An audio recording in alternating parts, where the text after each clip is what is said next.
বিয়েটা গ্রামে হচ্ছে, তবে রিসেপশন এখানেই হবে।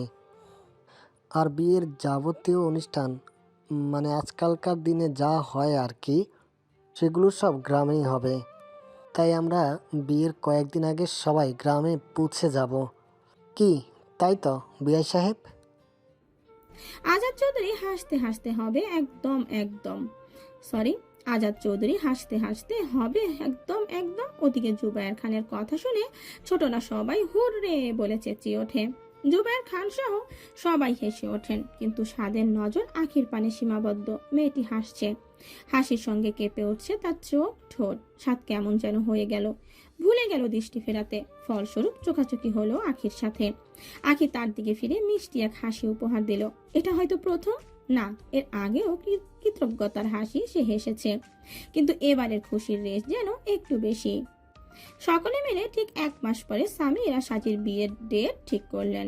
সামির তো ভীষণ খুশি, আর মাত্র 1 মাস, তারপরেই সে তার সাজ বাতিকে নিজের বাড়িতে নিয়ে যেতে পারবে, যখন তখন দেখতে পারবে, ছুতে পারবে। এর থেকে খুশির আর কি হতে পারে। চা বানানোর দায়িত্ব পড়েছে আখির কাঁধে। কথায় কথায় রুবাইয়া বেগম বলেছেন আখি খুব ভালো চা বানাতে পারে। ব্যাস, তাতেই আজাদ চৌধুরী আর সাজ্জাদ চৌধুরী বায়না করলেন, শুরু করলেন আখির হাতে চা খাবেন বলে। আখিও হাসি মুখে চা বানাতে চলে গেল। তবে যাওয়ার আগে শুনে গেল কে কোনটা খেতে পছন্দ করে। ছোটলা সবাই কফি খেতে চেয়েছে, বড়দের জন্য চা। তবে সে সবাইকে জিজ্ঞেস করলো, স্বাদকে কিছু জিজ্ঞেস করেনি। তবে স্বাদের এতে কিছু যায় আসে না।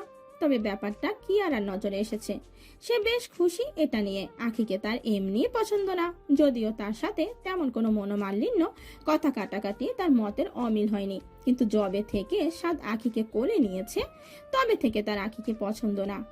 একরকম স্বাদের আশেপাশেও সে আখিকে সহ্য করতে পারে না। কি আর আসা পর্যন্ত আখিকেই পর্যবেক্ষণ করে যাচ্ছে, সুযোগ খুঁজে যাচ্ছে তার সাথে কথা বলার। কিন্তু এত মানুষের ভিড়ে তো সেটা সম্ভব না। অজ্ঞতা নিজেকে দমিয়ে নেয় সে, আর অপেক্ষা করে সঠিক সময়ের। আখি বড়দের চাগুলো আগে দিয়ে গিয়ে এখন রান্নাঘরে কফি বানাচ্ছে আর গুনগুন শব্দে গান গাইছে। কত বছর পর সে গ্রামে যাবে, মামা বাড়ি যাবে, মজা করবে, সর্বোপরি সে নিজের বাড়িতে যাবে। এসব ভেবেই তার এখন নাচতে ইচ্ছে করছে। খুব আনন্দিত দেখছি। কারো কণ্ঠস্বর শুনে আখি তার দিকেই তাকায়, দেখে সাত কেমন দৃষ্টিতে তার দিকে তাকিয়ে আছে। সেই আগের মতো গম্ভীর তবে শান্ত। কিছু বলবেন? মাথা মোটা মেয়েকে কিছু বলে লাভ আছে? মানে? সাত এবার আর ভনিতা না করেই বলে, তখন মিস্টার খানকে কি বলছিলে? তোমাকে ছাড়াই যেন গ্রামে বিয়েটা হয়? আপনি কিভাবে শুনলেন এটা? নিজের কানটা কি খাড়া করে রেখেছিলেন? অন্যের কথা শুনছিলেন? লুকিয়ে লুকিয়ে অন্যের কথা শোনার মতো মেন্টালিটি আমার নাই। তবে ধীর কণ্ঠের নামে এত জোরে কথাগুলো বলছিলে যে পুরো শহর শুনতে পাবে। মোটেও না। আসলে আমি ভেবেছিলাম। এত বেশি বুঝো কেন তুমি? আখির খুব রাগ হয় সাদের কথায়, তবু এখন রাগ করা যাবে না, নইলে এই ছেলের সুযোগের সৎ ব্যবহার করে তাকে আরো রাগাবে। আর সেই সুযোগটা তো আখি তাকে দেবে না। সে হেসে বলে, আসলে কি বলুন তো, আমি তো বেশি বুঝবই, কারণ আমার ব্রেন যে ভালো। আর যার ব্রেন ভালো সে বেশি বুঝবে না, সেটা কি হয়? খুব কথা শিখে গেছো দেখছি। কি করব বলুন, পরিস্থিতি মানুষকে কত কিছু শেখায়। তাই তো শিখছি বাই দ্য রাস্তা। ধন্যবাদ। For what? এই যে, আব্বুকে রাজি করালেন বিয়েটা গ্রামে হওয়ার জন্য। তোমার কেন মনে হলো যে আমি ওনাকে রাজি করিয়েছি? ওখানে তো আরো কয়েকজন ছিল। আমি নিজের আব্বুকে চিনি, উনি না বললে অত সহজে হ্যাঁ হয় না সেটা। তবে আজকাল সেটা অনেকটাই পাল্টে গেছে। উনি দেখছি সব কিছুতেই রাজি হয়ে যাচ্ছেন। অবশ্য তার ক্রেডিট আপনারই। মানছো তাহলে? আখি হেসে হেসেই বলে, অবশ্যই, কেউ কিছু করলে বা উপকার করলে সেটা বলতে দ্বিধা কিসের? সাত কিছু না বলে বেরিয়ে আসতে নিলে আখি তাকে থামিয়ে দেয়। দাঁড়ান, কি?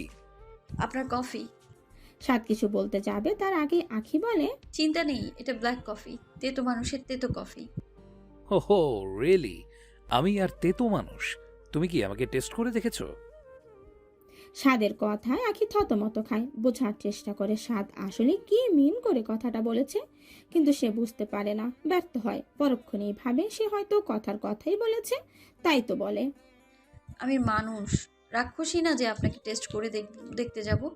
বরং আপনার জায়গায় কথাটা আমি বললে মানাতো। তারপরে সাদের হাতে কফির কাপটা ধরিয়ে দিয়ে বলে, নিন এটা খান, নইলে তো আবার বলবেন সবার জন্য বানিয়েছি কিন্তু আপনাকে দিইনি। আমার জন্য কফি বানাতে বলেছি তোমাকে? বলেননি, কিন্তু আপনি আমার একমাত্র বেয়াই সাহেব। যদি আরও অনেকে আছে তবুও আমার আর আপনার সম্পর্ক তো আলাদা, তাই না? সাদ কফির কাপে চুমুক দিতে দিতে বলে, কেমন আলাদা আর কেমন সম্পর্ক? ওই যে দা কুমড়ো সম্পর্ক, মানে বোঝেন? মানে? তার মানে বোঝেন না, বোঝাতে হবে। আপনি এক কাজ করুন, কফিটা বসে বসে খান, আমি বাকিদের জন্য কফি বানিয়ে ফেলি। বলেই আখি নিজের কাজে লেগে যায়। ওদিকে সাদ এই প্রভাত বাক্যের মিনিং খুঁজতে বসে যায়। কফি তো ভালোই বানাও দেখছি। তা রান্না বান্না কিছু পারো নাকি শুধু মুখটাই চলে? প্রসেসিং চলছে। কিসের প্রসেসিং? রান্নার প্রসেসিং। আপাতত রান্নার শিখছি, কদিন পর আস্তে আস্তে আকার, ডাবল সবটা শিখে যাব। আখির কথা শুনে সাদ কেমন করে তাকায় তার দিকে, ভাবতে থাকে এই মেয়ে বলে কি, এমন কথা সে বাপের জন্মেও শুনেনি। মাঝে কেটেছে একটা দিন। সাদের বাড়ি এসে থামে একটি পরিত্যক্ত বাড়ির সামনে। অনেক কষ্ট করে এখানে এসে পৌঁছেছে। যদিও গ্রামের রাস্তা এখন অনেকটাই উন্নত, চারিদিকে ঢালাই ও পিচের রাস্তা, তবুও বর্ষাকালে সেগুলোর হালও বেহাল হয়ে গেছে। গাড়ি থেকে সাদ ও সামির দুজনেই নেমে দাঁড়ায়। সামির পরিত্যক্ত বাড়িটির দিকে তাকিয়ে বলে, ও, এত পুরো রাজবাড়ি, শুধু যত্নের অভাবে আজ এই বেহাল হয়ে আছে। আচ্ছা ভাইয়া, এটা কি আগের রূপ দেওয়া সম্ভব? অবশ্যই সম্ভব। চল ভিতরে গিয়ে দেখি কেমন অবস্থা। শহর থেকে তো তেমনই লোক আনতে হবে। চলো। সাদ আর সামির ভেতরে যাওয়ার উদ্দেশ্যে পা বাড়ায়। কেউ দাঁড়াও বলে হুঙ্কার ছাড়ে। দুলাভাই সেখানেই দাঁড়িয়ে পড়ে, দু ভাই সেখানেই দাঁড়িয়ে পড়ে। পিছন ঘুরে তাকাতে একজন বয়স্ক মানুষ তাদের নজরে ধরা পড়ে। আমি সামির চৌধুরী, আর ইনি আমার ভাইয়া সাদ চৌধুরী। আমরা শহর থেকে এসেছি। আসলে এ বাড়িতে আমার বিয়ে হবে, তাই ভূতের বাড়িতে আমরা মানুষের বাড়ি বানাতে এসেছি। বিয়ে তারপরেই হবে। সামির আবার কিছু বলতে নিলে সাদ তাকে থামিয়ে দেয়। সে এতক্ষণ ধরে এই বয়স্ক ব্যক্তিটিকেই পর্যবেক্ষণ করছিল। ওনাকে দেখে সাদ বলে, আপনি আশরাফ নানা, তাই না? তুমি আমার নামে কি করে জানো? তুমি আমার নাম কি করে জানো? সত্যি করে বলো তো, কি উদ্দেশ্যে এখানে এসেছো? বিয়ের উদ্দেশ্যে এসেছি। 1 মাস পরে এই বাড়িতেই আমার ভাইয়ের বিয়ে হবে। এই বাড়িতে বিয়ে দেওয়ার কোনো অধিকার তোমাদের নেই। এই বাড়িতে তেমনিতে কেউ প্রবেশ করে না, সেখানে বিয়ে তো দূরে থাক। অধিকার অবশ্যই আছে। আপনি জানেন আমরা কারা, কি আমাদের পরিচয়? সামিরের কথায় লোকটি সেদিকে তাকিয়ে বলে, তোমাদের যেই পরিচয়ে থাক না বাপু, এই বাড়িতে ওসব হবে না। আপনি কিন্তু এবার বাড়াবাড়ি করছেন। মানছি আপনি এত বছরে এই বাড়ির খেয়াল রেখেছেন, পাহারা দিয়েছেন, কিন্তু কয়েক বছর আগেই তো হঠাৎ করেই সেসব করা বন্ধ করে দিয়েছেন। তাহলে আজ কেন বাধা দিচ্ছেন? সব খবর নিয়েই এসেছো দেখছি। নিয়েছি তো অবশ্যই। আর খবর দিয়েছেন এই বাড়ির কর্তা স্বয়ং জুবায়ের খান। জুবায়ের খানের নাম শোনা মাত্র আশরাফ সাহেবের ভ্রু কুঁচকে আসে। ওনার বৃদ্ধ মস্তিষ্ক একটা কথা জানান দেয়, এই ছেলেগুলো বিয়ের নামে বাড়িটা দখল করতে এসেছে। জুবের খান তোমাদের পাঠিয়েছে? অসম্ভব। এই বাড়িতে সে বাইরের লোকেদের বিয়ে কখনোই মেনে নেবে না। লোকটির কথা শুনে সামিরের বেশ রাগ হয়, কিন্তু সাদ নির্লিপ্তভাবে দাঁড়িয়ে। সামির তার ভাইয়ের পানে চেয়ে কিছু বলতে যাবে, তার আগে সাদ বলে, বাইরের লোক কাকে বলছেন না? আপনি জানেন আমরা কে? তা কোন নবাবপুত্র তোমরা? আমার আম্মু জান্নাতুল ফেরদৌস, আব্বু আজাদ চৌধুরী। চিনতে পেরেছেন? জান্নাতুল বেগমের কথা শুনে লোকটা এক ঝটকা খায়, তবে সাদের কথাই বিশ্বাস করে না। তোমরা জান্নাতুলের ছেলে? এটাও বিশ্বাসযোগ্য হতেই পারে না। সামির, তোর শ্বশুরকে ফোন লাগা। আর হ্যাঁ, ভিডিও কল কর। এইসব নাটক আমার ভালো লাগছে না। ভালোভাবে বলেও কাজ হচ্ছে না যখন, তখন কল করে প্রমাণ দে। আমাদের অনেক কাজ আছে। সাদের কথা মতো সামির জুবায়ের খানকে ভিডিও কল করেন। কয়েকবার রিং হওয়ার পরে তিনি কল রিসিভ করেন। মামা, কথা বলুন। বলেই সামির নিজের ফোনটি ওই ব্যক্তিটির পানে এগিয়ে দেয়। ব্যক্তিটি ফোনের স্ক্রিনে তাকাতেই তার চোখ দুটো জল জল করে ওঠে, চিকচিক করে ওঠে পানি। জুবের বাবা, কেমন আছো তুমি? ভালো আছি চাচা, তুমি কেমন আছো? তোমাদের ছেড়ে কি ভালো থাকতে পারি? সেই তো গেলে, আর তো আসলে না। আগে তো মাঝে মাঝে লোক দিয়ে খবর নিতে, এখন তো সেটাও ভুলে গেছো। আসলে কাজের অনেক চাপ, আর গ্রামের কথা মনে পড়লেই পুরানো স্মৃতি সব ভেসে আসতো, তাই আর খোঁজ নেওয়া হয়নি। তবে আপনি কি করছেন না করছেন সে সবটা আমার জানা। এই ছেলে দুটো তাহলে? ওরা আমার জানুর ছেলে। 1 মাস পরে জানুর ছোট ছেলের সাথে সাজির বিয়ের ঠিক হয়েছে। কি বলছো? ঝাঁঝি এত বড় হয়ে গেছে? হ্যাঁ, আর বিয়ে করে পরের ঘরও চলে যাবে। যাই হোক, আমার বাগ্নীদের খেয়াল রেখো। আমি জানতাম না যে ওরা আজকে ওখানে যাবে। জানলে আমি তোমাদেরকে জানিয়ে রাখতাম। তুমি চিন্তা করো না, আমি ওদের খুব ভালো করেই খেয়াল রাখবো। জানলে আমি তোমাকে জানিয়ে রাখতাম। আচ্ছা। বলেই আশরাফ খান সামিরের হাতে ফোনটি দিয়ে বলে, তোমরা সত্যি? এবার বিশ্বাস হলো তো? কিন্তু কিভাবে হলো সব? জুবাইর বাবা তো রেগেছিলেন। সেসব গল্প পরে হবে না, না? এখন আমাদের বাড়িটির অবস্থা কেমন সেটা বলুন। শহর থেকে লোক এসে সব বাড়ি পরিষ্কার আর রং করে দিয়ে যাবে। আশরাফ সাহেব ওদের নিয়ে বাড়ির ভেতরে চলে গেল। এক এক করে দেখাতে লাগলো বাড়ির পরিস্থিতি। সব দেখে সাদ বুঝলো বাড়ির হাল বেহাল। নতুন করে ডেকোরেট করতে অনেক লোক লাগবে, তাই তো কল করে সব ব্যবস্থা সঙ্গে সঙ্গেই করে ফেললো। সামির তখনও বাড়িটির দিকে তাকিয়ে আছে, ভাবছে এই বাড়িতে তার আম্মুর কত কত স্মৃতি জড়িয়ে আছে, আর সব ঠিক থাকলে সাজিরও অনেক স্মৃতি থাকতো। যাই হোক, যেটা হওয়ার সেটা তো হয়েই গেছে, এখন আবার নতুন করে শুরু হবে ভালোবাসার নতুন অধ্যায়। কল কেটে সাদ আশরাফ সাহেবকে বললেন, এইখানে থাকার কোনো জায়গা হবে না? না, আমরা এখানে 2 দিন থাকতে চাইছিলাম। সবাইকে কাজগুলো বুঝিয়ে না দিলে তারা তো ভুল করবে, আর বারবার কাজ ছেড়ে এখানে আসাটাও তো সম্ভব না। গ্রামের মধ্যে বাড়ি ভাড়া তো পাওয়া যাবে না, আর আমরা এই বাড়িতেও থাকতে দেব না, সেটা সম্ভব না। আমাদের নিজেদেরই থাকার জায়গা হয় না, আর তাছাড়া তোমাদের মতো বড়ভাবে মানুষ কুড়ে ঘরেই থাকতে পারবে না। আশরাফ সাহেবের কথা শুনে সাদ বেশ চিন্তিত হয়। এখন কি হবে ভাইয়া? 2 দিন কি গাড়িতেই কাটাতে হবে? একটা উপায় আছে, কিন্তু সেই উপায় কাজে লাগানো ঠিক হবে না। কি উপায়? চেয়ারম্যানের বাড়ি, আব্বাস ফারুক। চেয়ারম্যানের নাম শুনতে সাদ হাত মুষ্টিবদ্ধ করে ফেলে। মনে পড়ে যায় রুবাইয়া বেগমের বলা কথাগুলো। শরীরের রগগুলো ফুলে ওঠে, চোখের সামনে ভেসে ওঠে আখির মুখখানি। তবে তৎক্ষণাৎ সে নিজেকে সামলে নেয়, শান্ত করে নিজেকে। তার কোনো প্রয়োজন হবে না, আমরা কোনো না কোনো ব্যবস্থা করে নেব। কিন্তু ভাইয়া, চেয়ারম্যানের বাড়িতে কি করে সমস্যা?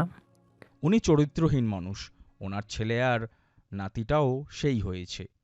যত খারাপ কাজ আছে সবই করে, তাই অন্য গ্রামে কোনো মেয়ে শান্তিতে থাকতে পারে না। একবার তো আখি। থাক, আমরা ম্যানেজ করে নেব। সাদ আশরাফ সাহেবকে ওনার কথা শেষ করে দেন না। কিন্তু উনি আখিকে নিয়ে কিছু না ভাই, এখন চল, আমাদের যেতে হবে। কি বলছিলেন? একটা কাজ করলে হয় না ভাইয়া?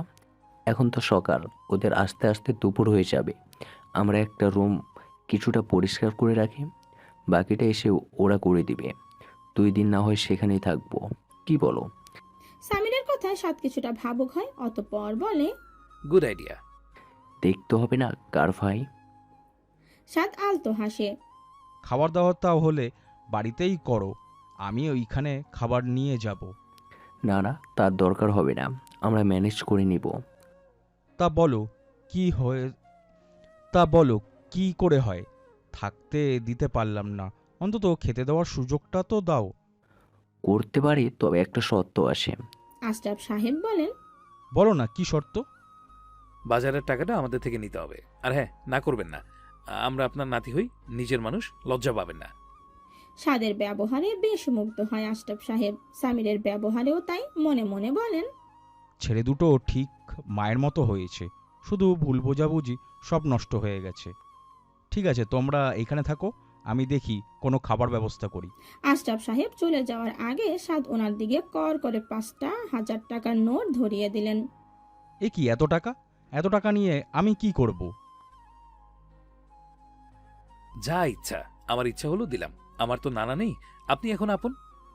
সাদের কথায় আশরাফ সাহেবের চোখে পানি চলে আসে। তিনি দু ভাইকে দোয়া করে চলে যান। তিনি যেতেই সামির সাদকে প্রশ্ন করে, ভাইয়া তুমি ঠিক আছো? কেন, আমার আবার কি হবে? না মানে এত নম্র ব্যবহার। তোর কি মনে হয় আমি শুধু ঝগড়া করি, রাগ দেখাই? না না, সেটা কখন বললাম? এমনি আজ একটু বেশি নম্র লাগছে তোমাকে। আম্মুর বাসায় এসেছি তাই হয়তো। আমার আম্মুর নিজের বাড়ি। সামিরও সহমত পোষণ করে বলে, আম্মু কত খুশি হবে এখানে আসলে। হ্যাঁ। ওদিকে আশরাফ সাহেব বাড়িতে গিয়ে সবাইকে সবটা বলে। সবটা শোনার পরে সাদ আর সামিরের আসার খবরটা তড়িৎ গতিতে ছড়িয়ে পড়ে চারিদিকে। এমনকি সেই খবরটা পৌঁছে যায় প্রাক্তন চেয়ারম্যানের কানে। বর্তমানে ওনার ছেলে এখন চেয়ারম্যান। খবরটা পাওয়া মাত্রই আব্বাস ফারুক আর ওনার ছেলে ফিরোজ বেরিয়ে পড়ে জমিদার বাড়ি তথা খান বাড়ির উদ্দেশ্যে। চায়ের টং সেখানে বসে বসে মনের সুখে চায়ের কাপে চুমুক দিচ্ছে সামির। পাশেই দাঁড়িয়ে সাদ। সে আপাতত গভীর চিন্তায় মগ্ন। তবে সেই চিন্তার রেশ বা ধারণা কারো বোঝার ক্ষমতা নেই। সামির চায়ের কাপে চুমুক দিতে দিতে তার ভাইয়ার ভাবভঙ্গি পর্যবেক্ষণ করছে। ভাইয়া তুমি কি বাড়ির ডেকোরেশন নিয়ে চিন্তিত? যদি সেটা হয় তাহলে বলবো চিন্তা করো না, সব সময় মতো হয়ে যাবে। সাদ হাসে সামিরের কথায়। নিজের দৃষ্টি নিক্ষেপ করে দূর আকাশে। ভাবে, কি আছে এই মেঘমুক্ত আকাশে? মানুষ কেন নিজের ভাবনা সেখানে ঢেলে দেয়? কেন নিজের আবেগ, কষ্ট, অভিমান সবটাই জাহির করতে চায়? কেন? সেই প্রশ্নের উত্তর তার অজানা। সাদের ভাবনার মাঝে কেউ প্রশ্ন করে, তোমরাই শহর থেকে এসেছো? কারো বয়স্ক ভারী কণ্ঠস্বরে সাদ আর সামির দুজনেই সেদিকে তাকায়। দেখে একজন পাঞ্জাবি পরিহিত শ্যাম বর্ণের 50 পুরুষ দাঁড়িয়ে আছে। পাশেই দাঁড়িয়ে আরেকজন, চেহারায় বয়সের ছাপ, তবে চোখে মুখে গাম্ভীর্য বিদ্যমান। মুখের কোণে হিংস্রতা। যে কেউ তার চোখের দিকে দেখলেই বুঝতে পারবে তার নোংরা চাহনি। যেই চোখে হাজার হাজার মেয়ে প্রতিনিয়ত পিষ্ট হচ্ছে, শিকার হচ্ছে কুৎসিত দৃষ্টির। সামির চা শেষ করে বসা থেকে উঠে দাঁড়ায়। তাদের প্রশ্নের প্রতি উত্তরে নিজেই বলে, জি, আপনি? আমি এই গ্রামের প্রাক্তন চেয়ারম্যান আব্বাস ফারুক। আব্বাস ফারুকের পরিচয় পেয়েই সাদের চোয়াল শক্ত হয়। রাগের চোটে মুষ্টিবদ্ধ করে নিজের হাত। কঠিন দৃষ্টিতে তাকায় আব্বাস ফারুকের দিকে। চোখের সামনে ভেসে ওঠে আখির মুখটি। না জানি সেদিন কি হতো। মেয়েটার তো বড় ক্ষতি হয়ে যেত। এই লোকটা দায়ী হতো তার জন্য, শুধুমাত্র এই লোকটা। এখানে কি কাজ তোমাদের? শুনলাম জমিদার বাড়ি নাতি তোমরা, এটা কি সত্যি? যেটা শুনেছেন সেটা 100% খাঁটি। এখন আপনাদের কিছু বলার থাকলে বলুন, আমাদের কাজ আছে। সাধের কথায় কিছুটা অপমান বোধ করে আব্বাস ফারুক। বাঁকা হেসে বলে, গরম রক্ত, রক্তের মতোই কথা তেজ। ভালো ভালো ভালো, খুব। সাদ কোনো উত্তর দেয় না। সামির নিজে থেকেই বলে, আমরা আসলে এখানে বিয়ের জন্য এসেছি। 1 মাস পরেই আমার বিয়ে। ভালো। বিয়ে? তা মেয়ে আবার বিয়ের দিন ভেঙে যাবে না তো? তোমাদের মায়ের মতো পরপুরুষের বিয়ে, তোমাদের মায়ের মতো পরপুরুষে ভেড়ে যাবে না তো? দেখো বাপু, গ্রামের সম্মান বারবার ডোবাতে পারবো না। কথাটা শোনা মাত্রই সাদ হিংস্র হয়ে ওঠে। সামিরের হাসি হাসি মুখ কালো হয় নিমিষে। ছাদ ছুটে গিয়ে আব্বাস ফারুকের পাঞ্জাবির কলার চেপে ধরে। আর একটা বাজে কথা বললে তোর জিভ টেনে আমি ছিঁড়ে ফেলবো। যতটা বলেছিস সেখানেই ফুল স্টপ লাগা, নইলে তোর জীবনে আমি সারা জীবনের মতো ফুল স্টপ লাগিয়ে দেব। সাদের কথা শুনে বাঁকা হাসে আব্বাস ফারুক। চায়ের দোকানের সামনে সবাই দাঁড়িয়ে তারা ভয়ে দৃষ্টিতে তাকিয়ে থাকে চেয়ারম্যানের দিকে। সবাই তার হিংস্রতার রাগ সম্পর্কে অবগত। দুঃখ পেতে থাকে তারা নতুন আসা ছেলেদের জন্য। একজন তো আরেকজনের কানে কানে বলেই ফেলে, আজ না একটা খুনো খুনো হয়ে যায়। আরে ছেলে দুটো কত সুন্দর, দেখলেই কেমন মায়া হচ্ছে। কিন্তু ওদের ভাগ্যে যে আজ কি আছে কে জানে। এই ছেলে, তোমার সাহস তো মন্দ না। আমার সামনে দাঁড়িয়ে আমার আব্বার গায়ে হাত দিচ্ছ। তোমার হাত আমি কেটে ফেলবো, কুকুর দিয়ে খাওয়াবো। ফিরোজের কথায় সাদ গম্ভীর দৃষ্টিতে তাকায় তার দিকে। ভারিক্ষী কণ্ঠে বলে, আমার গায়ে হাত দেওয়ার আগে তোর মাথা থেকে থরটাই আমি আলাদা করে দেব। আমাকে চিনিস না তুই? ভালো হয়ে যা, আর তোর এই বাপকেও বল বুঝে শুনে কথা বলতে। ভাইয়া ছেড়ে দাও ভাইয়া। আব্বাস ফারুক সামিরের দিকে ফিরে বলে, তোমার ভাই তো আমাকে দেখে নিজের হাঁটু কাঁপাচ্ছে, বেচারা। তোমাকে কত ভালোবাসে। ছোটদের কথা শুনতে হয়, নইলে যে বেগার পাল্টে যাবে। সাদের হাত তখনও আব্বাস ফারুকের কলারে নিবদ্ধ। সে ক্রূর হেসে বলে, আমার ভাই আমার জন্য নয়, বরং আপনার জন্য ভয় পাচ্ছে। বলেই সে কলার ছেড়ে দেয়। হুঙ্কার দিয়ে বলে, এবার থেকে আমার বাড়ির মেয়ে বউদের নিয়ে যদি একটা বাজে কথা বলেছেন, তাহলে আপনার অবস্থা কি করব আপনি নিজেও জানেন না মিস্টার। এই ছেলে, দুদিনের পুচকি, তুমি আমাকে শাসাচ্ছ? জানো আমি কে? চেনো আমাকে? তোমার এই গ্রামে তোমার এই গ্রামে আসা আমি সারা জীবনের মতো বন্ধ করে দেবো। আপনি জানেন আমার ভাইয়া কে আর কাকে ভয় দেখাচ্ছেন? আপনার এই পুরো গ্রাম কিনে নেওয়ার ক্ষমতা রাখে আমার ভাইয়া, তাই সাবধান। কথা বলবেন ভেবেচিন্তে। আপনি আমার মামার বাড়ির মানুষ, প্রতিবেশী, তাই সেভাবেই থাকুন। পারলে অতিথি সেবা করুন। তাড়ানোর ভয় মোটেও দেখাবেন না, কারণ আমরা এখানেই থাকবো। চায়ের দোকানে উপস্থিত লোকগুলো দু ভাইয়ের সাহস দেখে অবাক। কেউ কেউ তো মনে মনে ভীষণ খুশি। যাক, এতদিনে চেয়ারম্যানের সামনে কেউ চোখ তুলে কথা বলার সাহস করেছে, এটাই তো চাই। কাজটা তুমি ঠিক করলে না। আমাকে তুমি চেনো না, জানো না আমার ক্ষমতা সম্পর্কে। সবার সামনে অপমান করলে তো এর ফল তুমি ভুগবে। দেখে নেবো তোমাকে। ছাদ নিলিপ্ত ভাবে দাঁড়িয়ে আছে। সামির বলে, আরে চান নিজেকে সামলান, বয়স তো কম হলো না, এখনও এত তেজ কিসের? হাত ধরলে তো আর নড়তে পারবেন না, আবার ক্ষমতা নিয়ে বড় বড় কথা। আব্বাস ফারুক রাগে ফুঁসতে ফুঁসতে ছেলেকে নিয়ে সেখান থেকে বেরিয়ে গেলেন। যাওয়ার আগে দুই ভাইকে ভালোভাবে পরখ করে রেখে গেলেন। মনে মনে ভেবে নিলেন নানান কুৎসিত চিন্তা ভাবনা। ওনারা যেতেই সামির সাদকে বলে, ভাইয়া, বিয়েটা কি এখানে হওয়া ঠিক হবে? ইনারা তো রীতিমতো এখনই আম্মুকে অপমান করছে, না জানি এখানে আসলে কি হবে। আর সাজিও আখিও তো আসে, অপমান তো ওদেরও করতে পারে, ওরাও তো একই পরিবারের মেয়ে। তার জন্য আমরা আছি কি করতে? আমরা পারবো না এইসব কথা থেকে তাদের দূরে রাখতে? পারবো, কিন্তু ওনারা তো কষ্ট পাবেন। এটুকু কষ্টের বিনিময়ে যদি গ্রামে ফিরে আসতে পারেন, নিজেদের স্মৃতিচারণ করতে পারেন, তাহলে এটাই হোক। তবে আমি নিজের পুরোটা দিয়ে চেষ্টা করবো এইসব কথা থেকে তাদেরকে আড়ালে রাখতে। বাকিটা সময় বলবে। সামির আর সাধের কথার মাঝে একজন বৃদ্ধ ব্যক্তি এসে দাঁড়ায় তাদের সামনে। ভেঙে আসা কণ্ঠে বলে, আমরা জমিদার বাড়িতে এসেছি না, আর এই গ্রামের পরম আত্মীয় আমরা। সামিরের কথা শুনে লোকটির ভ্রু কুঁচকে আসে। সে প্রশ্ন করে, আমরা জোবাইর খানের ভাগ্নে, জান্নাতুল ফেরদৌসের ছেলে। কথাটা শোনা মাত্রই সবাই নিজেদের মুখ চাওয়াচাই করে। বৃদ্ধ ব্যক্তিটি বলেন, মেনে নিয়েছে, শুধু ঠিক হয়নি, উনি এখন আমাকে নিজের জামাইও বানাইছে। তাই তো এখানে আসা, এখানে বিয়ের অনুষ্ঠান হবে। আপনাদের সবার দাওয়াত রইল, আসবেন কিন্তু। কথাটা শুনে সবাই কেমন অবাক হয়। অবিশ্বাস্যযোগ্য হয়ে পড়ে সবকিছু। তবুও সময়ের সাথে সাথে সবকিছু ঠিক হয়ে যায় ভেবে ওনারাও এটা মেনে নিলেন। নইলে সেদিন জুবায়ের খান বোন মা হারিয়ে যে ভেঙে পড়েছিলেন সেটা বলার নয়। বৃদ্ধ ব্যক্তিটি সামিরের কাছে এসে বলেন, অতঃপর সাদের দিকে ফিরে বলেন, কেন, কি করবেন উনি? আরেকজন পাশ থেকে ধীর কণ্ঠে বলে। সাদ বাঁকা হেসে বলে, দেখা যাক, আসছি তাহলে। বলেই সামিরকে নিয়ে সেখান থেকে চলে যায়। সামির যেতে যেতে বলে, কেন যে আমি চা খেতে গেলাম, না আমি চা খেতে যেতাম না এত ঝামেলা হতো। ঝামেলার কাছে আমরা যাইনি সামির, বরং ঝামেলা নিচের থেকে আমাদের কাছে এসেছে। তাই আমরা যেখানেই যেতাম না কেন, ওরা ঠিক আসতো। কিন্তু গ্রামের লোক যেটা বলল, ওরা যদি সত্যি আমাদের ক্ষতি করে দেয়? তুই ভয় পাচ্ছিস?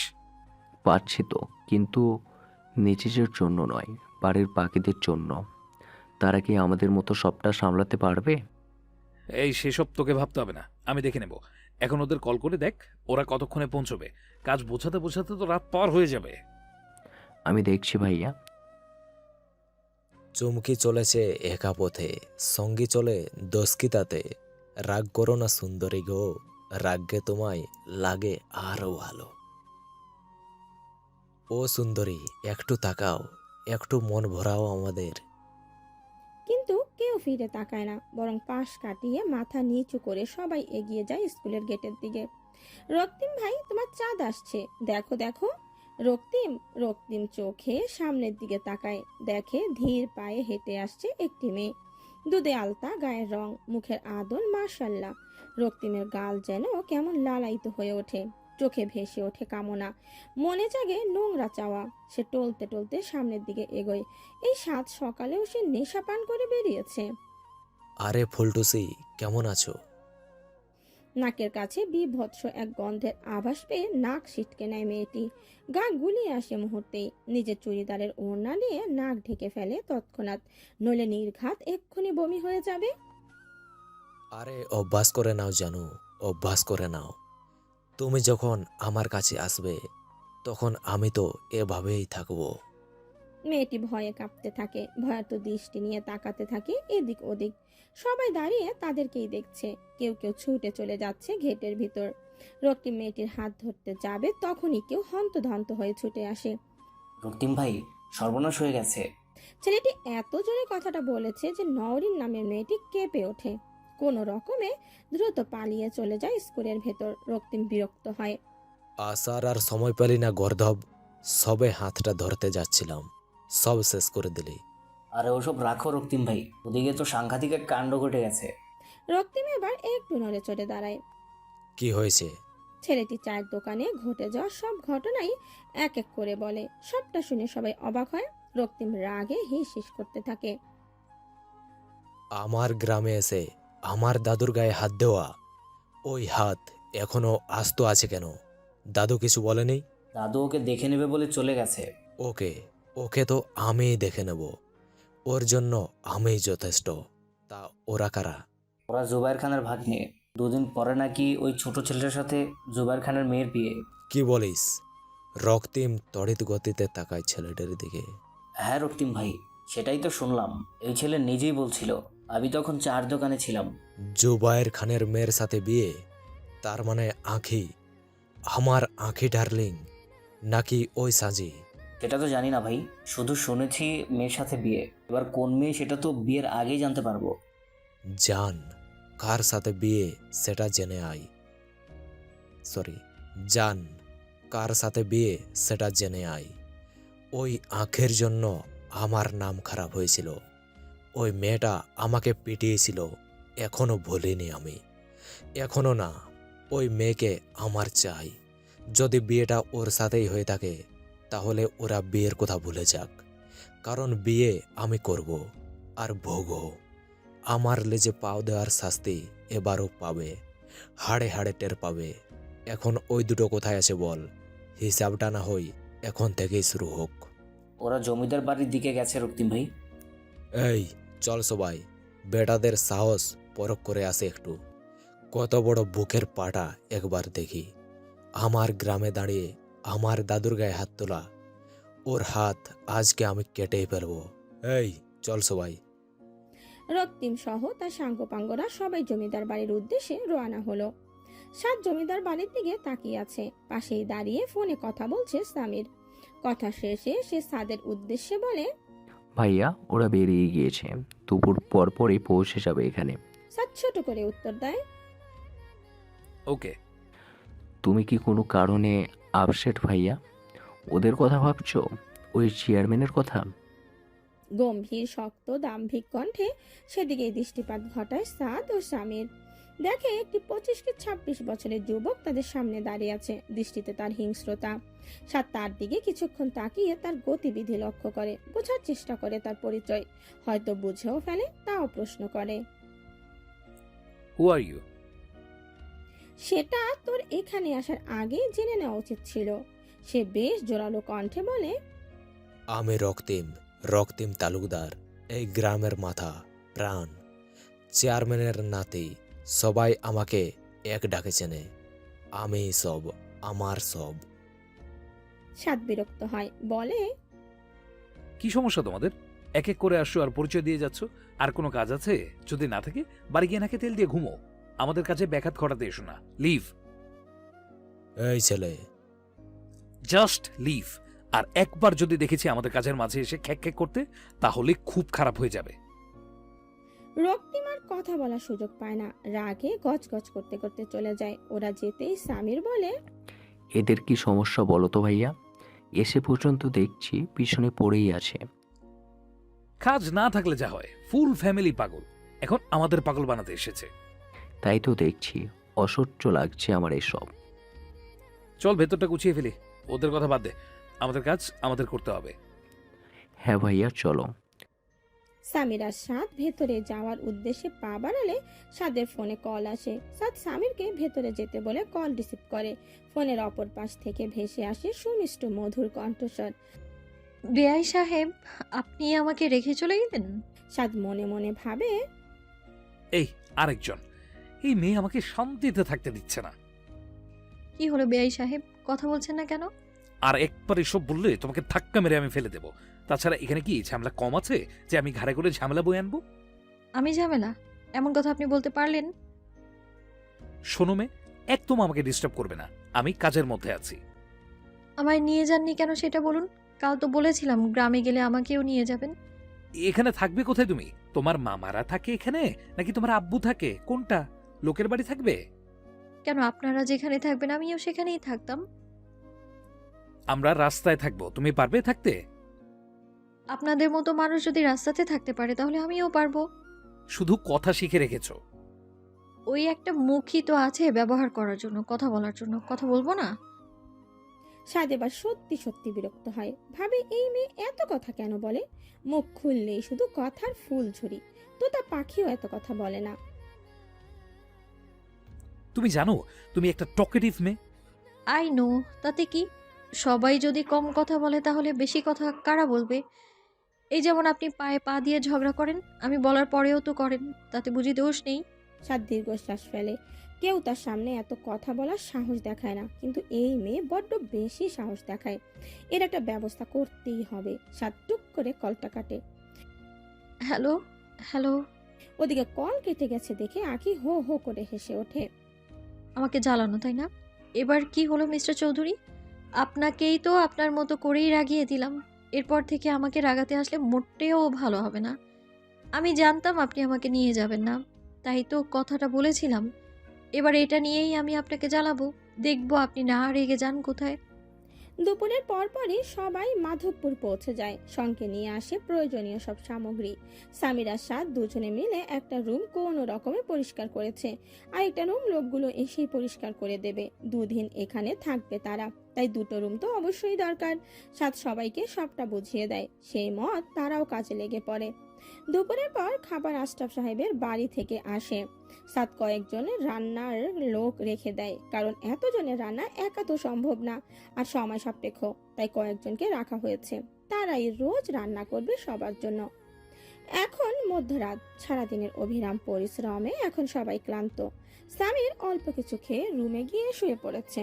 সাদ দুটো খাটের ব্যবস্থা করায় তাদের শোয়ার অসুবিধা নেই। সাদ ভাঙা জানালা দিয়ে আকাশের পানে তাকিয়ে আছে। আজ চাঁদহীন গগন, সেখানে মেঘের ঘনঘটা।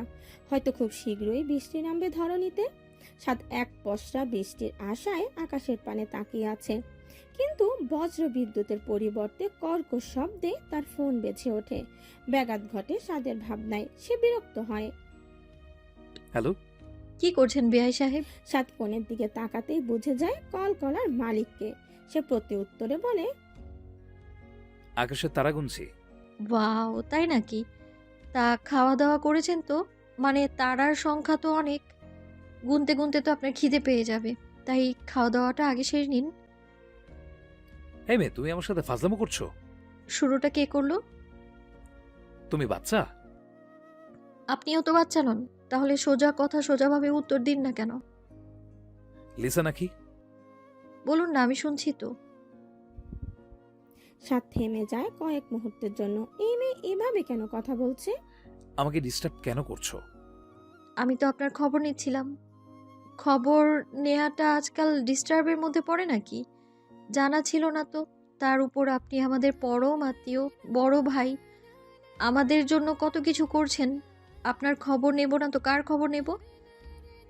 তোমাকে সামনে পাই একবার, তারপরে কে কার খবর নেয় দেখছি। ওই জন্যই বলেছিলাম আমাকে নিয়ে যান, তাহলে তো এখনই আমাকে পেয়ে যেতেন, আপনার সামনেই থাকতাম। আর আমি যে তোমাকে ছাদ থেকে ফেলে দিতাম তার বেলা? আখি বিড়বিড় করে বলে, আপনি ছাদ থেকে ফেলে দিলে আমি নিচে পড়তেও ইচ্ছুক চৌধুরী সাহেব। কিছু বললে? কই, না তো। তাহলে এমন তোতলাচ্ছ কেন? আমার ইচ্ছা। ফোন রাখো তুমি। আখি আর একটা কথা না বলেও কল কাটে। মুখের উপরই কলকাটা, একবার বলার প্রয়োজনও নেই। তোমাকে আমি একবার সামনে পাই মেয়ে, তোমার হবে। ওদিকে কল কেটে আখি ফোনটা বালিশের পাশে রাখে, মুখ গুজে দেয় বালিশে। এমনটা কেন করছেন মিস্টার চৌধুরী? কেন এমনভাবে নিজের দিকে টানছেন আমায়? কেন আপনাতে বারবার বিলীন হচ্ছি আমি? কেন মত্ত হচ্ছি? আমি যে হারিয়ে যাচ্ছি আপনার মাঝে। আপনার কথা, রাগ, মেজাজি কণ্ঠস্বর, ওই হাসি, সব কিছুতেই হারিয়ে যাচ্ছি আমি। কেন আমি নিজের কঠিন সত্তা হারিয়ে আপনাকে সেখানে স্থান দিচ্ছি মিস্টার চৌধুরী, বলতে পারেন কেন? কেন আমি চুম্বকের ন্যায় আপনার দিকে ধেয়ে যাচ্ছি? কেন আপনার সাথে কথা বলার লোভে এত রাতে কল করেছি আমি? কেন? উত্তর জানা নেই আমার। আমাকে উত্তর দিন মিস্টার চৌধুরী, উত্তর দিন প্লিজ। আপনাকে ছাড়া এক মুহূর্ত নিজেকে কল্পনা করতে পারছি না আমি। শয়নে স্বপনে শুধু আপনিই ধরা দিচ্ছেন। আপনার মুখের ওই হাসি ফুটে উঠছে। আমি আবারও হারিয়ে যাচ্ছি আপনাকে দেখার লোভে। আপনার কণ্ঠস্বর শোনার লোভে আমায় পাগল করে দিচ্ছে। আমি চাইলেও নিজেকে আটকে রাখতে পারছি না। এ কেমন জাদু করলেন আমার উপর? আমি যে আজকাল আপনাকে ছাড়া কিছুই বুঝি না। কেন এমনটা হলো? আমি তো আপনাকে পছন্দ করতাম না, ভয় পেতাম। তাহলে এখন কি হলো? এই ভয় পাওয়া মানুষটাকে কেন চাইছি? কেন তার সঙ্গে মত্ত হতে চাইছি বলতে পারেন? পারেন বলতে? তাহলে কি আমি ভালোবেসে ফেললাম? হারিয়ে ফেললাম নিজেকে আপনার মাঝে? কিন্তু এমনটা তো হওয়ার কথা নয়। আমি আপনাকে ভালোবাসতে পারি না, কখনোই পারি না। নিজেকে শক্ত আবরণে ঢেকে রাখা আমিকে আপনি দুর্বল কেন করেছেন? কেন আমার হৃদয়ের প্রকোষ্ঠে আপনি ঘূর্ণিঝড় বয়ে আনছেন? থাকতে দিন না আমাকে আমার মতো। চলে যান আমার মন থেকে, চলে যান। আপনি শুধুই আমার কাজিন, আর কেউ না, আর কেউ না। ভালোবাসি না আমি আপনাকে, একটুও ভালোবাসি না। কিন্তু বোকামন প্রশ্ন করে, সত্যিই কি তাই? তাহলে বারবার নিজের মনকে বুঝিয়ে কেন তাকে রাগাতে কল করিস? কেন সে খেয়েছে কিনা জানতে চাস? এটা কি শুধুই দায়িত্ববোধ? সত্যি দায়িত্ববোধ? আখি নিজের মনকে উত্তর দেয়, হ্যাঁ হ্যাঁ, দায়িত্ববোধ। শুধুই দায়িত্ববোধ, আর কিছুই না, কিছুই না। কিন্তু মন আর মস্তিষ্কের লড়াইয়ে যে কারো হাত নেই। মস্তিষ্ক যতই বোঝানোর চেষ্টা চালিয়ে যাক না কেন, মন কি আর মানে? নাকি ভালোবাসায় বাধা দেয়? দেয় না তো। আখিও বেসেছে, নিজের অজান্তেই সাতকে নিজের মনে জায়গা করে নিয়েছে। কিন্তু এখন মানতে নারাজ। না মানলে কি আর সত্যিটা মিথ্যা হয়, নাকি ভালোবাসা কমে যায়? আখি আর ভাবতে পারে না। নিজের মাথা চেপে ধরে বালিশের ওপর। তার একটু ঘুম দরকার, ভীষণভাবে দরকার। মাঝে পেরিয়েছে 2 দিন, তবে বেশ সুষ্ঠুভাবেই সাদ আর সামির দুজনকেই গ্রামে কাটিয়েছে। না রক্তিম তাদের ডিস্টার্ব করেছে, আর না তার বাড়ির মানুষগুলো। সামির ব্যাপারটাকে স্বাভাবিকভাবে নিলেও সাদের মন মানেনি। সে ভেবে নিয়েছে নিশ্চয়ই বাপ বেটা নাতি 3 শয়তান মিলে কোনো গোল পাকাচ্ছে।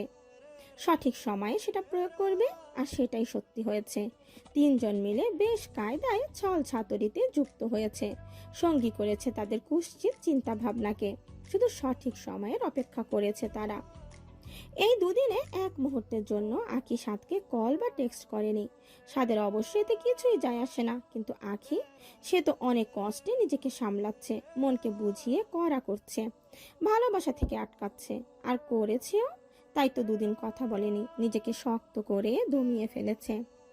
অফিসের অনেক কাজ পেন্ডিং, তাই ওরা 2 ভাই ফিরে এসেছে।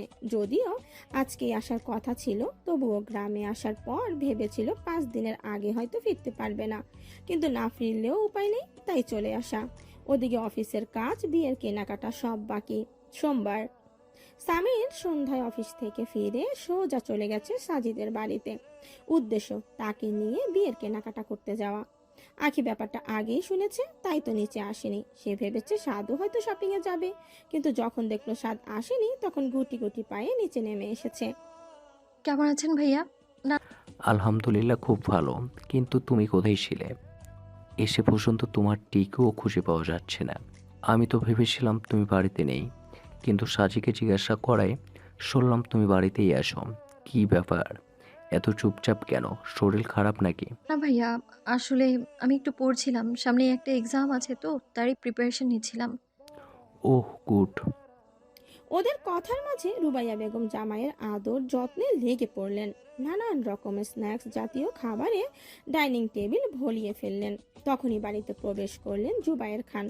ওনাকে দেখা মাত্রই সামির উঠে দাঁড়ালো, কুশল বিনিময় করলো ওনার সাথে। কেমন আছেন মামা? আর এখানে বসুন প্লিজ। জুবায়ের খান সোফায় বসা সাজি আর আখি রান্নাঘরে চলে গেল। জুবায়ের খান সামিরের ব্যবহারে বেশ আপ্লুত হলেন, তবে মুখে তার রেশ ফুটিয়ে তুললেন না। আমি ভালো আছি, তুমি কেমন আছো? আর গ্রামের দিকটার খবর কি? সবাইকে সবটা বুঝিয়ে দিয়ে এসেছে।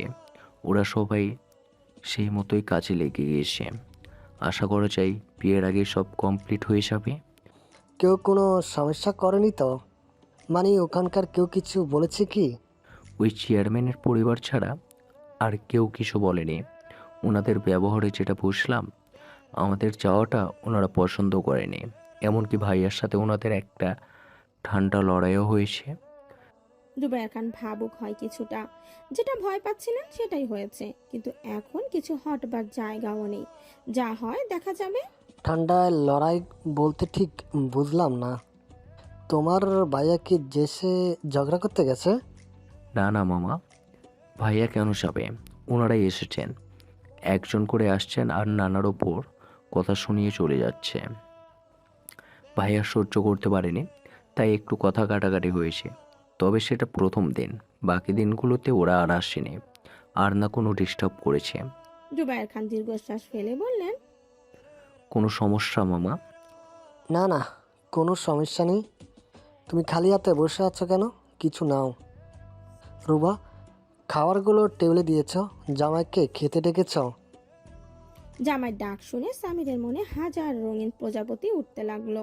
এমন ডাক জীবনে সে প্রথমবার শুনেছে, তাও আবার হিটলার শ্বশুরের মুখে। ভালো লাগা তো স্বাভাবিক, সে অদৃশ্যে হাসে।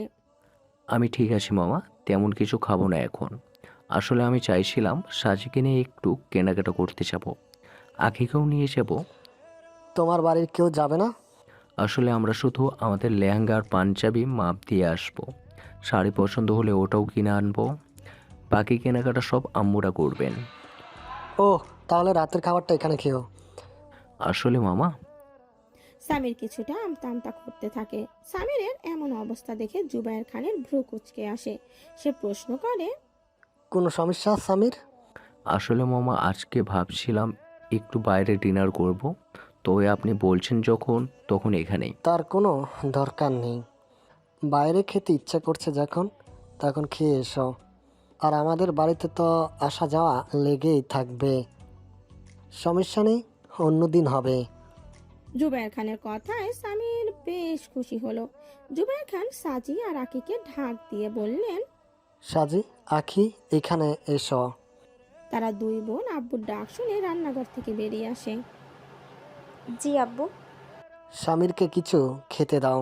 আর দুজন রেডি হয়ে নাও, ও তোমাদের দুজনকে নিয়ে শপিংয়ে যাবে। আর যাওয়ার আগে আমার কার্ডটা নিয়ে যেও। না না, তার কোনো প্রয়োজন হবে না মামা, আমি আছি তো। আমি জানি তুমি আছো, তবু বাবা হিসাবে আমার একটা কর্তব্য থাকে। তারপর জুবায়ের খান মেয়েদের দিকে ফিরে বললেন, কি হলো, দাঁড়িয়ে আছো যে? জুবায়ের খানের কথা মতো সাজি কয়েকটা স্ন্যাক্সের প্লেট সামিরের সামনে রেখে দেয়। তারপরে আখিকে রেডি হতে বলে, নিজেও তৈরি হতে চলে যায়। আখি তখনও ঠায় দাঁড়িয়ে। তাকে এভাবে দাঁড়িয়ে থাকতে দেখে জুবায়ের খান প্রশ্ন করে, কোনো সমস্যা আখি? আসলে আব্বু, আমি না গেলে হয় না? কেন আখি, তোমার কি শরীর খারাপ লাগছে? না না ভাইয়া, ঠিক আছি আমি। আসলে এমনি। তাহলে আমি কোনো বাহানা শুনবো না। ভাইয়া যেতে পারছে না, তোমাকে যেতে হবে, নাহলে ড্রেস চুজ হবে কি করে?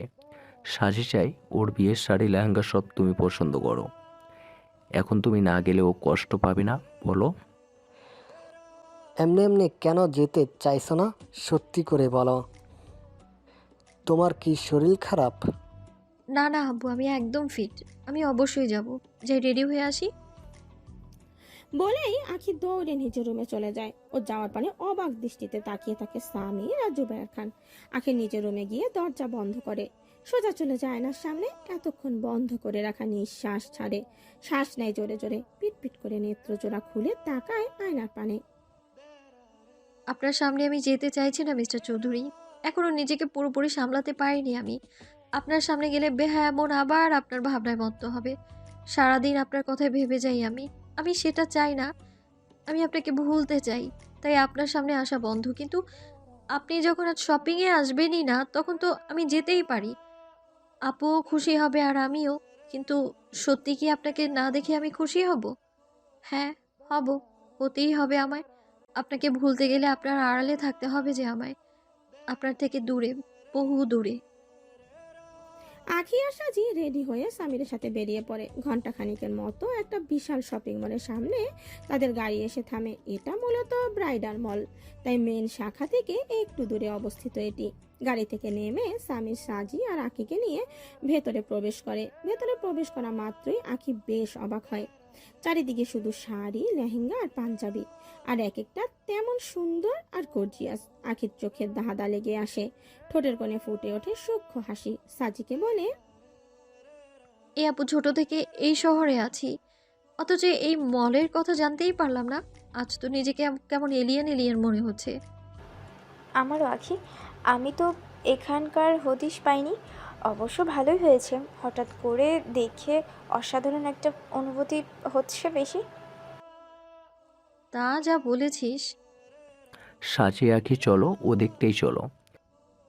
ওরা তিনজন ওদিকে যাওয়ার জন্য পা বাড়াবে, তখনই পেছন থেকে কেউ ডেকে উঠল সামির। তার ডাকে ওরা তিনজনই পেছনে ফিরল। আরে ভাইয়া, তুমি তো বললে আসতে পারবে না। What a surprise! আসলে তাড়াতাড়ি কাজ শেষ করে ফেললাম, ভাবলাম জয়েন করি তোদের সাথে। কেনাকাটা শুরু করেছিস? না, এই তো সবে আসলাম, আর তুমিও এলে। তাহলে তো লেট হয়নি দেখছি। আখি ভুল করেও সামনের দিকে তাকাচ্ছে না, কারণ সামনে হেঁটে যাচ্ছে সাদ, তার প্রাণপ্রিয় পুরুষ। সত্যি কি প্রাণ পুরুষ? হ্যাঁ, প্রাণ পুরুষই তো, নইলে কি তার জন্য মনটা সবসময় এত ব্যাকুল হয়ে কেন থাকবে? আর সে এই পুরুষটির পানে তাকাতে চায় না। আখি ঘূর্ণাক্ষরেও টের পায়নি আজ সাদ আসবে। জানলে সে নিজেই আসতো না। কিন্তু বিয়ের দিনগুলোতে সে কি করবে? তখন তো সবসময় দেখা হবে। তখন কি করবি আখি? আখি নিজে তার মনকে উত্তর দিল, তখন ওনাকে ভুলেই যাব। কিন্তু এখন তো ভুলতে পারছে না। এখানে সাদকে দেখা মাত্রই তার মনে অবাধ্য অনুভূতি উকি মারছে। চোখ জোড়া না চাইতেও বারবার সামনে থাকা মানবটির পানে চলে যাচ্ছে। তাই তো টেনে হিচড়ে চোখ দুটোকে নামিয়ে রেখেছে। মোটেও তাকাবে না, দেখাবে না ওই সুদর্শন পুরুষটিকে। কিন্তু না, আখি নিজেই নিজের কথা রাখতে পারে না। বারবার তাকায় সামনে হেঁটে যাওয়া পুরুষটির দিকে, বারবার নিজের চোখ জুড়ায়, শান্তি দেয় নিজের হৃদয়কে। কিছু দূর গিয়ে সামির শাড়ির কাউন্টারের সামনে থামে। সামির আর সাজি মিলে বিয়ের নানান শাড়ি দেখায় ব্যস্ত। সাদ হালকা হেসে কথা বলছে সামিরের সাথে। সাজি অপলক চেয়ে আছে সেই হাসির পানে। এই হাসিতেই বুঝি আবার সে ঘায়েল হলো, হারিয়ে গেল কোনো অজানা জগতে। সাদ সেখানে, আখির দৃষ্টিও সেখানে। নিজের মনকে বোঝাবে বলেও সে বোঝাতে পারেনি। ঠিক নজর কাঙ্ক্ষিত পুরুষটির পানে নিবদ্ধ হয়েছে। তাকিয়ে থাকার মাঝে আখির নজর মেলে সাদের সাথে। সাদ ভ্রু কুচকে তাকায় আখির পানে। আখি সঙ্গে সঙ্গে কেঁপে ওঠে, নামিয়ে নেয় নিজের চোখ। কোনো মতে সে আর তাকাবে না তার দিকে। এই শেষ, এই শেষ। কিন্তু শেষ শেষ বলে শেষ তো আর হয় না। সামিরা সাজি শাড়ি পছন্দ করতে থাকলেও আখি সেদিকে তাকিয়ে তাহলে, কিন্তু মনটা তার অন্যদিকে। সাজি বারবার আখিকে শাড়ি চুজ করতে বললেও সে ঠায় দাঁড়িয়ে থাকে। সাদ ধীর পায়ে আখির পাশে গিয়ে দাঁড়ায়। বেশ কিছুক্ষণ ধরে পর্যবেক্ষণ করতে থাকে তাকে। এরপরে আখির কানের কাছে মুখ নিয়ে গিয়ে ফিস ফিস করে বলে, এই যে মিস ভাবুক, এত কি ভাবছো? সাদের কথায় আখি কিঞ্চিত কেঁপে ওঠে। জি, কিছু বলছেন? কোন গ্রহে আছো? পৃথিবীতে আছো তো? আখি মিনমিন করে বলে, আপনার সামনেই আছি। আরো আসতে বলে, এই সমগ্র মনটাই আপনাকে ঘিরে আছে। অবাধ্য মন আপনার জন্য তড়পাচ্ছে। সব দোষ আপনার মিস্টার চৌধুরী, সবটা দোষ। আপনি আমাকে এভাবে কেন ফাঁসিয়ে দিলেন? কি বিড়বিড় করছো? জি কিছু না। বলেই আখি সাজের জন্য শাড়ি দেখায় ব্যস্ত হয়ে পড়ে। সাজ কি ভেবেছে কে জানে, সে হয়তো ভেবেছে মেয়েটা কোনো সমস্যায় পড়েছে কিংবা কিছু একটা নিয়ে টেনশন করছে, নইলে এভাবে তো চুপ করে থাকার মেয়ে সে না। অত্যন্ত সে তো আখিকে সেভাবেই চেনে, নাকি আরেকদিন টকের টিপ বলেছিল বলে আজ চুপ করে আছে, কে জানে। মেয়ে মানুষ চেনা বড় ধায়, তারা কখন কি করে কেউ বুঝতে পারে না, এমনকি তারা নিজেরাও না। আখি অনেকক্ষণ সময় নিয়ে সাজিকে একটা শাড়ি বেছে নেয়। শাড়িটা এক দেখায় সবার পছন্দ হয়। স্বামীর তো মজার ছলে বলে, নাইস চয়েস শালিকা, শাড়ি এত বেছে বেছে সুন্দর চুজ করেছ, মানে মনের মানুষ কেমন হবে বোঝাই যায়। আখি চুপ করে থেকে ভাবে, মন তো আপনার ভাইয়াকেই চুজ করে ফেলেছে ভাইয়া, কিন্তু আমি তো এটা চাই না। আর না উনি চান, উনি তো আমাকে পছন্দই করেন না, সেখানে ভালোবাসা তো কোনো দূরের কথা। সাজ সাজি আর সামিরের বিয়ের ড্রেস পছন্দ করতে বলে কোথাও একটা চলে যায়। আখি তাকিয়ে থাকে তার যাওয়া পানে। এতক্ষণ সে অস্বস্তিতে ভুগছিল, বারবার দূরে যেতে চাইছিল সাদের থেকে, কিন্তু এখন যখন সাদ চলে গেছে তখন তার মনে আধার নামলো। ভালো লাগার পরিবর্তে সেখানে হানা দিল আমাবস্যা। আখি ভেবে পায় না এমন এমন দ্বিরূপ মনোভাবের কারণ। হয়তো মন আর মস্তিষ্ক তুমুল হালে যুদ্ধ চালাচ্ছে, একজন ভাবতে বাধ্য করছে তো একজন বাধ্য করছে ভুলে যেতে। শুধু দেখার শেষ পর্যন্ত কে যেতে, মন নাকি মস্তিষ্ক। তবে আখি খুব করে চায় তার মস্তিষ্ক জিতে যাক, হেরে যাক তার মন। বেশ সময় নিয়ে ফেরে সাদ। ততক্ষণে সাজি আর সামিরের কেনাকাটা শেষ। সাজকে দেখে সামির প্রশ্ন করে, এতক্ষণ কোথায় ছিলে ভাইয়া? আমাদের তো কেনাকাটা হয়ে গেল, এবার শুধু আখিরটা বাগিয়ে আসে। আমি কিছু নেব না ভাইয়া। সে কি আখি, আমার বিয়ে আর তুই নতুন ড্রেস কিনবি না? কিনবো আপু, তবে আজ না, আজ একটু টায়ার্ড লাগছে। ওকে, আমি দেখছি ব্যাপারটা। তোরা তো ডিনারে যাবি, তো যা, আমি আখিকে সময় মতো তোদের কাছে পৌঁছে দেবো। সাদের কথায় আখি বেশ জোরেই বলে ওঠে। তার না শব্দ উচ্চারণে সবাই কেঁপে ওঠে। কি হলো আখি, এমন চিৎকার করলি কেন? না না, মানে আমিও যাই তোদের সাথে, এখানে থেকে কি করব। আখির কথার উত্তরে সাদ কিছু না বলে সরাসরি সামিরকে বলে, তোরা যা, আমি ওকে দেখছি। বলেই সে আখির হাত ধরে টেনে নিয়ে যায়। ওদিকে এমন করে হাত ধরায় আখির মনে উথাল পাথাল শুরু হয়। অনুভূতির চারা দেয় মাথায়। সে একটু সময় নিয়ে নিজেকে সামলে বলে, এভাবে হাত ধরে টানছেন কেন? আমি একা যেতে পারি, ছাড়ুন। সাদ হাত ছেড়ে দেয়। আখির সামনে দাঁড়িয়ে বলে, কাপলদের মধ্যে যাওয়ার খুব শখ দেখছি। মোটেও আমার কোনো শখ নেই, আমি তো এখানে আসতেই চাইনি, তো ভাইয়া জোর করে নিয়ে এসেছে। কেন আসতে চাওনি? এমনি। এমনি এমনি কেউ আসতে চায় না? হ্যাঁ, আমার শরীরটা ভালো না। আখি মিথ্যে কথা বলে, নইলে এখন কথায় কথা বাড়বে, তর্ক হবে, যেটা সে মোটেও চায় না। সাদ কিছুক্ষণ আখির দিকে তাকিয়ে থেকে বলে, এখানে দাঁড়াও, আমি আসছি। বলেই সে চলে যায়। ফিরে আসে মিনিট দুয়েক পরেই। এসে আখির হাতে ধরিয়ে দেয় দুটো শপিং ব্যাগ। এতে কি? ড্রেস। বাড়ি গিয়ে দেখো, যেটা পেয়েছি সেটা এনেছি। তোমাকে নিয়ে ঘুরে ঘুরে ড্রেস কেনার সময় এখন নেই। আমার এইসব প্রয়োজন ছিল না, আপনি বেকার কষ্ট করলেন। সেটা তোমাকে বলতে হবে না। আখি মুখে দরকার ছিল না বললেও মনে মনে বেশ খুশি হয়েছে। সাদ তাকে আবার পছন্দ করে ড্রেস কিনে দিয়েছে। যেটা দিয়েছে সে সেটাই পরবে, সেটাই যত্নে আগলে রাখবে। পরক্ষণেই সে তার ভাবনায় ফুল স্টপ লাগায়, নিজেকে অদৃশ্য চর মেরে বলে, আবার এইসব ভাবছিস? এভাবে কি ওনাকে ভুলতে পারবি? আরও তো ওনার দিকে চলে যাচ্ছিস তুই, হারিয়ে যাচ্ছিস ওনার মাঝে। কি হয়েছে বলো তো তোমার? কোথায় হারিয়ে যাচ্ছ? আপনাতে। হোয়াট? না মানে বাড়ি যাব। আগে সাঁচি আর স্বামী ডিনার করুক তারপর। আমি তো ওদের সাথেই যেতে পারতাম, এখানে কেন আটকে রাখলেন? কারণ তুমি ওদের প্রাইভেসিতে বগরা দিতে। এখন কথা না বলে চলো আমার সাথে। আমি আপনার সাথে কোথাও যাব না, আমি বাড়ি যাব। এক কথা আমি বারবার বলবো না, এসো। বলে সাদ হাঁটা শুরু করে।